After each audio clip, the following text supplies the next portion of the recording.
दोस्तों, क्या आप जानते हैं कि एक फिल्म ऐसी भी थी जहां हीरो हीरोइन एक दूसरे को देखना तक बर्दाश्त नहीं करते थे, लेकिन फिर भी वही फिल्म कॉमेडी की सबसे बड़ी कल्ट क्लासिक बन गई। हम बात कर रहे हैं अंदाज अपना अपना की। अब ज़रा सेट का माहौल इमेजिन कीजिए। एक तरफ आमिर खान, डिसिप्लिन टाइम पर आने वाले मिस्टर परफेक्शनिस्ट, दूसरी तरफ सलमान खान, अपनी वाइब में रहने वाले। और सबसे बड़ा ट्विस्ट, दोनों एक दूसरे से बात तक नहीं करते थे। लेकिन असली ड्रामा तो अभी बाकी है। फिल्म की दो हीरोइंस, रवीना टंडन और करिश्मा कपूर, इनके बीच ऐसा ईगो क्लैश था कि ये कंपटीशन नहीं, एक साइलेंट वॉर बन चुका था। दोनों एक दूसरे को देखना तक पसंद नहीं करती थी। जैसे ही रवीना सेट पर आती, करिश्मा निकल जाती, और जैसे ही करिश्मा आती, रवीना गायब। पूरा यूनिट बस एक ही सवाल सोचता था, ये फिल्म आखिर पूरी कैसे होगी। अब सुनिए वो किस्सा जो इस कहानी को नेक्स्ट लेवल पर ले जाता है। गाने ये रात और ये दूरी के दौरान कॉस्ट्यूम डिजाइनर एश्ले रेबेलो ने रवीना के लिए खास नाइट सूट्स डिजाइन किए। कुछ बोल्ड, कुछ स्टाइलिश और पूरी तरह से अलग। हर लुक को यूनिक बनाने के लिए उन्होंने फेदर्स, एक्सपेरिमेंट और इंटरनेशनल इंस्पिरेशन का इस्तेमाल किया। लेकिन जैसे ही रवीना शूट के लिए तैयार होती, करिश्मा की टीम एक्टिव हो जाती। हाँ, लिटरली जासूसी।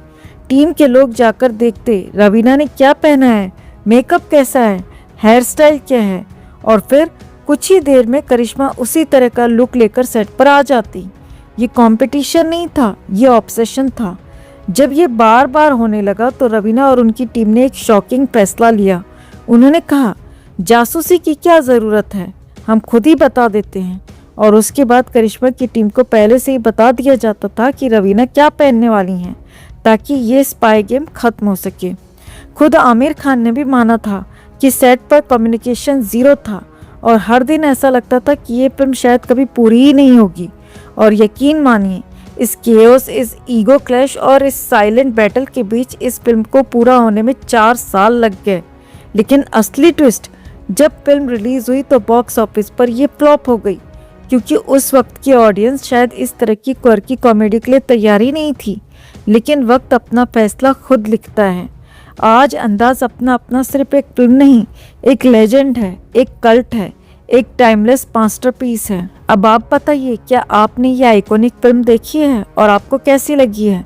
कमेंट में अपनी बात, अपनी राय ज़रूर रखिए और वीडियो को लाइक और शेयर कर अपना प्यार और सपोर्ट भी ज़रूर दिखाइए।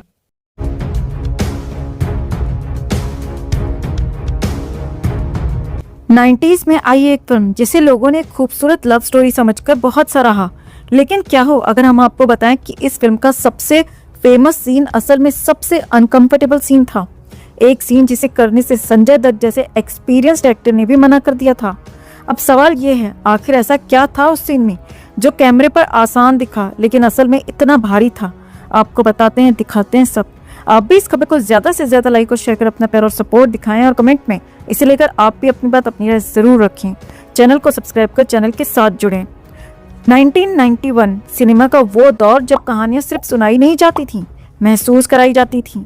और उसी दौर में आई एक फिल्म, सड़क। थिएटर के बाहर लंबी लाइनें, अंदर सन्नाटा और स्क्रीन पर एक लव स्टोरी जिसने लोगों के दिल तो जीते, लेकिन उसके पीछे की सच्चाई आज भी सवाल छोड़ जाती है। इस फिल्म में थे संजय दत्त, एक ऐसा नाम जो तब तक इंडस्ट्री में जम चुका था, और उनके साथ थी पूजा भट्ट, नई, नाजुक और अपने करियर की शुरुआत में। और इन दोनों के बीच खड़े थे महेश भट्ट। जी हाँ, वही ठरकी महेश भट्ट जिसकी अपनी सोच ही सबसे ज्यादा सवालों के घेरे में रही है। तो अब यहाँ से कहानी फिल्मी नहीं, बहुत अजीब हो जाती है। एक सीन, सिर्फ एक सीन, लेकिन इतना भारी कि एक एक्टर भी पीछे हट जाए।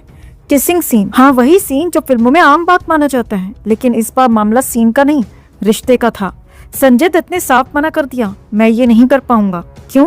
क्योंकि उनके लिए पूजा भट्ट कोई को स्टार नहीं थी, वो उनके लिए छोटी बहन जैसी थी। 23 साल का एज गैप, बचपन से उसे बड़े होते देखा। अब उसी लड़की को कैमरे के सामने किस करना उनके लिए एक्टिंग नहीं, एक अंदरूनी टकराव था। लेकिन क्या फिल्म इंडस्ट्री में किसी की भावनाएं इतनी मायने रखती हैं? महेश भट्ट के लिए शायद नहीं। पहले उन्होंने समझाया, फिर दबाव बनाया, और जब बात नहीं बनी तो सीधा हमला। अगर तुम पूजा को किस नहीं कर सकते तो तुम्हें किसी और की बेटी को भी किस करने का कोई हक नहीं है। ये सिर्फ एक लाइन नहीं थी, ये एक मनोवैज्ञानिक दबाव था जो सीधे दिल पर वार करता है। और आयरनी देखिए, वही ठरकी महेश भट्ट जिसकी अपनी पर्सनालिटी को लेकर सालों से सवाल उठते रहे हैं, वही इंसान जिसकी तस्वीरें, जिसके बयान, जिसकी कंट्रोवर्सीज हम सब ने देखी हैं, सुनी हैं। एक वक्त पर उसने खुद कहा था, अगर पूजा मेरी बेटी ना होती तो मैं उससे शादी कर लेता। और सिर्फ कहा ही नहीं, एक मैगजीन कवर पर अपनी बेटी के साथ लिप टू लिप किस करके वो तस्वीर पूरे देश में वायरल भी की थी। अब जरा ठहर कर सोचिए, जिस इंसान के लिए ये सब नॉर्मल हो, उसके लिए एक ऑन स्क्रीन किसिंग सीन क्या ही मायने रखता होगा? शायद कुछ भी नहीं। शायद इसीलिए उन्होंने संजय दत्त की झिझक को कमजोरी समझा, ना कि एक इंसान की मर्यादा। और कहानी यही खत्म नहीं होती दोस्तों। पूजा भट्ट, खुद उनकी बेटी भी इस सीन में बिल्कुल भी कंफर्टेबल नहीं थी। उनके लिए भी ये सिर्फ एक एक्टिंग नहीं थी, एक बहुत ही अनकंफर्टेबल मोमेंट था। लेकिन उन्हें भी वही समझाया गया, पर्सनल फीलिंग्स को भूल जाओ और इसे ग्रेसफुल बनाओ। ग्रेसफुल? जब अंदर से मन तैयार ही नहीं है तो बाहर की ग्रेस सिर्फ एक नकाब बन जाती है। दो लोग जो अंदर से कंफर्टेबल नहीं हैं, उन्हें कैमरे के सामने खड़ा कर दिया गया और कहा गया, अब किस करो। सीन शूट हुआ, कैमरा बंद हुआ और एक परफेक्ट रोमांटिक मोमेंट तैयार हो गया। दर्शकों ने देखा, सराहा और आगे बढ़ गए।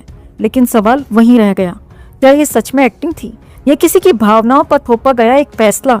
और सबसे बड़ा सवाल, क्या एक डायरेक्टर को इतना हक होना चाहिए कि वो किसी एक्टर की पर्सनल सीमाओं को तोड़ दे सिर्फ इसीलिए क्योंकि वो सीन इम्पोर्टेंट है? या फिर ये वही इंडस्ट्री है जहाँ प्रोफेशनलिज्म के नाम पर कभी कभी इंसानियत को ही साइडलाइन कर दिया जाता है? संजय दत्त ने आखिरकार वो सीन किया, फिल्म हिट हो गई, लेकिन उनके अंदर क्या चला होगा ये कोई नहीं जानता। और महेश भट्ट, वो हमेशा की तरह अपनी शर्तों पर आगे बढ़ता रहा, एक ऐसी पर्सनालिटी के साथ जिसे लोग समझते हैं और सवाल भी करते हैं।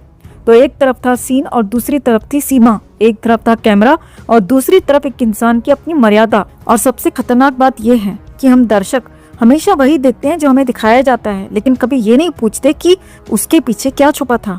आज भी वो सीन फिल्म में है, लोग उससे बहुत रोमांटिक कहते हैं, लेकिन शायद वो रोमांस नहीं, कंप्रोमाइज था। अब एक सवाल आपसे, अगर आप संजय दत्त या पूजा भट्ट की जगह होते तो क्या आप अपनी पर्सनल फीलिंग्स को दबाकर वो सीन करते? अगर आपके सामने भी ऐसी ही सिचुएशन होती जहां दिल कुछ और कहे और प्रोफेशन कुछ और, तो आप क्या चुनते, सीमा या सीन? कमेंट में अपनी राय जरूर बताएं, हाँ या ना लिखकर। और वीडियो को लाइक और शेयर कर अपना प्यार और सपोर्ट भी जरूर दिखाएं। Always ruin everything. Me? You're the one who started this. अगर हम आपको बताएं कि बॉलीवुड की सबसे खूबसूरत गुरु शिष्य जोड़ी का रिश्ता पैसों, पोस्टरों और एक अनकहे अहंकार की लड़ाई में टूट गया था, और ये लड़ाई कैमरे के सामने नहीं, कैमरे के पीछे लड़ी गई थी। 10 सेकंड रुकिए, क्योंकि इस कहानी में हीरो भी है, ईगो भी है और एक ऐसा ट्विस्ट है जिसने एक इटर्नल ब्यूटी को एक साम्राज्य से बाहर कर दिया। बात हो रही है संजय लीला भंसाली और ऐश्वर्या राय की। एक समय था जब भंसाली की फिल्मों का चेहरा ऐश्वर्या हुआ करती थी।